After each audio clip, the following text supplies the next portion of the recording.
It's a nice car. Okay. Whose vehicle is this? It's mine, officer. Yours? What do you do for a living to afford something like this? I'm a Superior Court judge. A judge? Sure. What kind of judge? The kind sitting on the bench. County Superior Court. Would you like my name so you can look me up? The body camera was recording. On an afternoon at 4:47 p.m., federal judge Marcus Harrison was standing at pump number 7 at the gas station. He had been in court all day. A complex civil rights case. Making the decision had been difficult, but he finished his work. He wanted to go home, but first he needed gas. A white Bentley Continental. A luxury vehicle, the fruit of his labor, a symbol of his success. 20 years of law practice, 15 years as a judge. He gave justice in court every day. Marcus Harrison was 52 years old, a federal judge, respected, prestigious. But for police officer Robert Duncan, none of this mattered. Officer Robert Duncan had been a police officer for 11 years. His personnel file contained 15 complaints. 12 of them came from interactions with black drivers. Profiling complaints, aggressive stop complaints, unlawful search complaints. All complaints went unprocessed. Supervision failed. There was no discipline. There was no punishment. But on that afternoon, that decision would change everything. Duncan had been patrolling throughout the day. At 4:45 p.m., he was passing by the gas station. He noticed the white Bentley Continental, a luxury vehicle. Expensive, very expensive. Who was the driver? Duncan wanted to check. But there was no reason. The vehicle was parked, the engine was off, gas was being pumped, normal activity. Judge Harrison was returning home normally.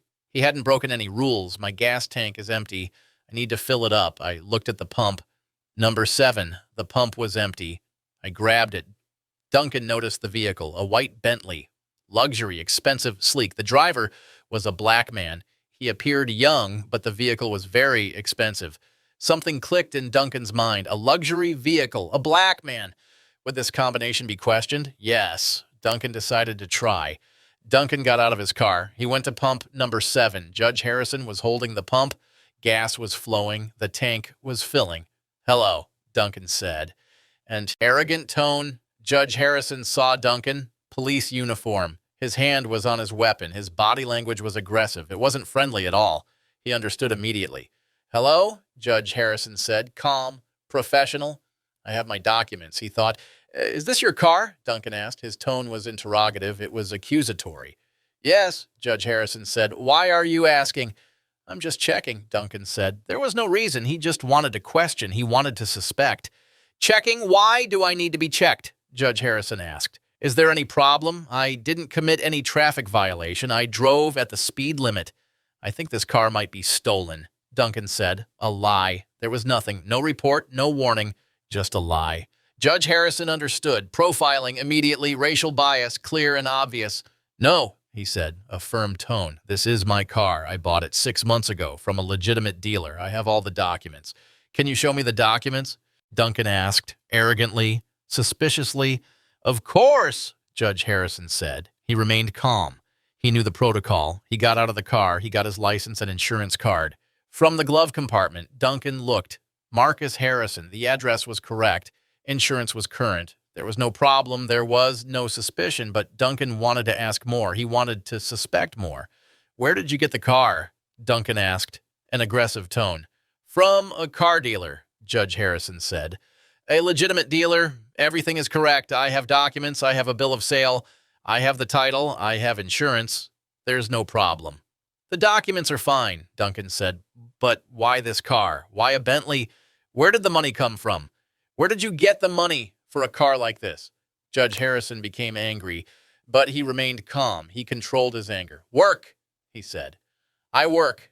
I'm a lawyer, a successful lawyer, in court, in federal court." "Federal court?" Duncan asked. He didn't believe it. There was suspicion in his voice. "What kind of work do you do?" "Judge," Judge Harrison said firmly. "A federal judge. I give justice in court. 20 years of law practice, 15 years as a judge, a successful career, good salary. I saved money. I bought the car. There's no crime. There's nothing illegal. Normal life." Duncan didn't want to hear this. "A judge?" he said. He still didn't believe it. "Which court?"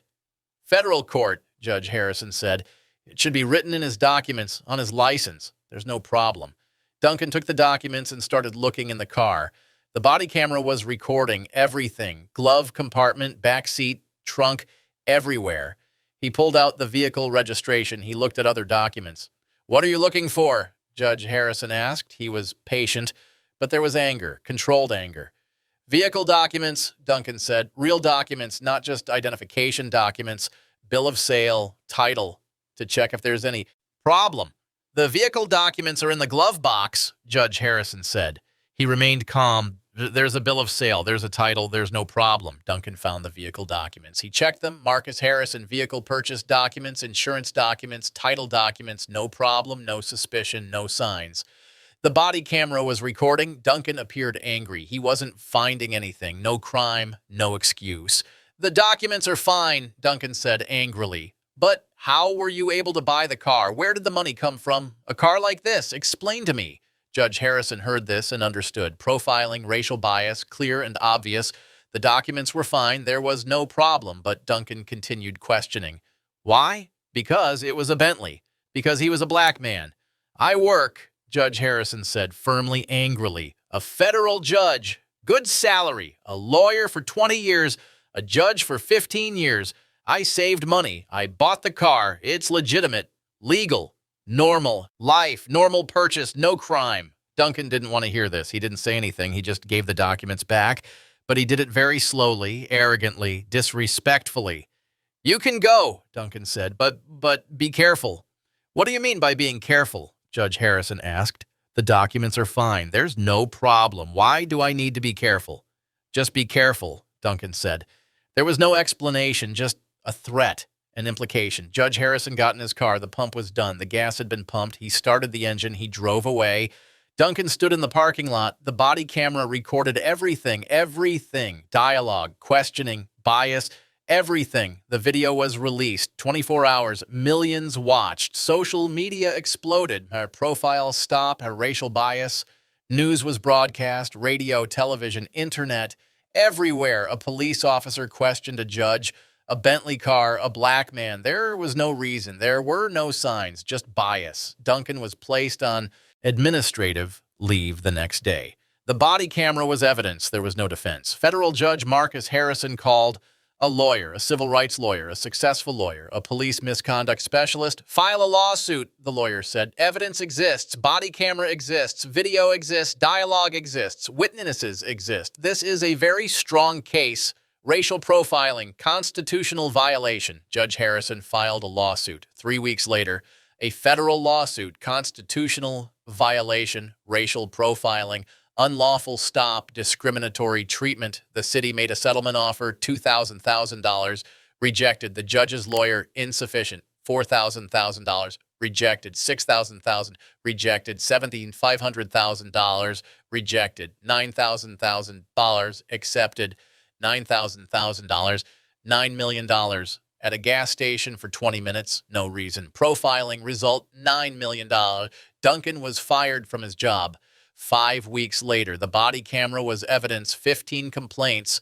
Now, all profiling complaints were investigated. People were found. Lawsuits were filed. A class action lawsuit. People Duncan had profiled over 11 years. Judge Harrison appeared on a television program. He spoke.